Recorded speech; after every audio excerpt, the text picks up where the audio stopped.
What's good? It's Fevir.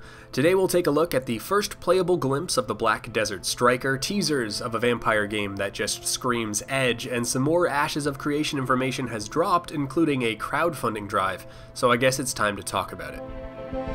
So earlier this month at the Oasis Festival, one of Black Desert's offline events, they took some time to let people in on what to expect in the coming year for the game. Among the announcements were some really cool things: a sea creature that is as big as one of the city's Heidel, mountable airships, a PvE hold-style gameplay activity. They hinted at both climbing and art as new life skills, but more to the point, they outright announced the Striker class and teased the next class after it in silhouette. That Striker class became playable on April 20th for the Korean client, and dear lord is he a lot of fun. Pulling most of his moves and animations not even from just kung fu and martial arts, but he seems to have Goku's Kamehameha and Ryu's Dragon Punch. He has a combo chain playstyle that reminded me a lot of the Kung Fu Master from Blade and Soul, and while I didn't get a ton of time to play with him, Bong, legendary Twitch streamer, what did you think about the Striker? Whoa! What the fuck? That said, this is pre-Awakening. There are no hints at what the Awakening weapon or playstyle could be. I'm really hoping to see something like Sais or Nunchucks.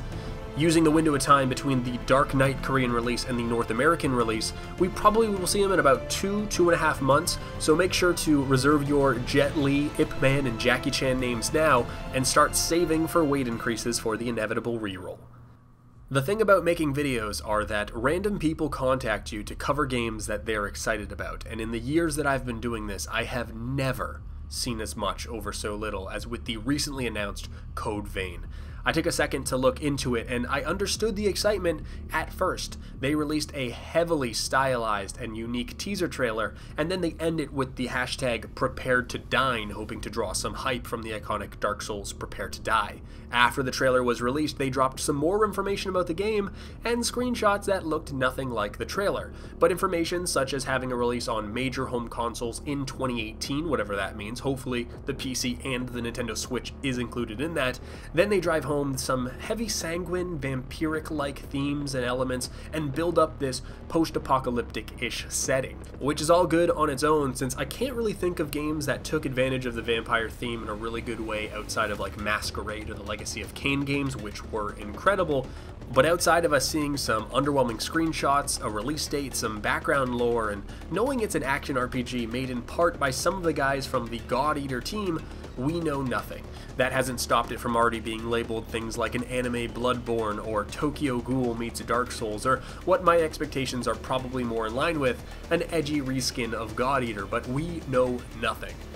One thing is for sure, nothing but love. This is the kind of game that is right up Cryy's alley, so if you want to engage in wild speculation, I'll throw a link to him in the description. Ashes of Creation. Oh boy. I have held off on talking about this game for quite a while. It's an aspiring MMORPG that, without getting too far into it, looks as if it's an MMORPG made for gamers by gamers, one of which was a massive force in ArcheAge allegedly, and while he wouldn't know it, I've interacted with him quite a bit during that time. Intrepid Studios, or the Ashes of Creation team, have been posting some videos going over various parts of their game. The last two were focused on a node system, an idea that different points in the world can evolve over time with effort from nothing to camps to a city to a metropolis, and as they grow it opens up elements of the game to other people such as housing, and as nodes grow their influence and what they affect and impact range from just impacting their own areas to neighboring areas to the whole game world itself, and that'll all play out differently depending on who's in control. And of course, there is just a ton more to this. They talk about it for 16 minutes, I gave it 20 seconds, and much like everything you can dig up on this game, they say all the right things. They do have a lot of really cool ideas. The reason I haven't really spoken about Ashes of Creation or even Chronicles of Elria is that it's all just ideas. Ashes of Creation is not only pre-alpha, but is pre-crowdfunding. It's going into a crowdfunding cycle, a Kickstarter, on May 1st. And I'd imagine a lot of what they've shown, whether that's UI or characters or just game assets and art, they're all going to just be placeholders. They're going to be worked on. Some of it I even recognize. And it's admirable, I guess, that they took a year to really work and start development of the game before they asked us for their money, hopefully sort of papercraft design before they scale up. But for me, I just place 100 times more value in implementation than ideas, especially in a project as large and complex as an MMORPG. Realistically, we're probably looking at a 2019-2020 release date, so I have time to remain maybe not skeptical, but to just wait and see it take a real shape. And that's all I gotta say today. Until next time, this is Fevir. Peace. Hey guys, quick ending note to the video. So as I mentioned the other day, this kind of quick thought on things that are happening, or like a news segment-ish type thing, is what I had in mind. I chose some pretty neutral topics here, and I'm including this outro type thing, and I'll probably do it for the next couple videos, because I really want to flesh the format out.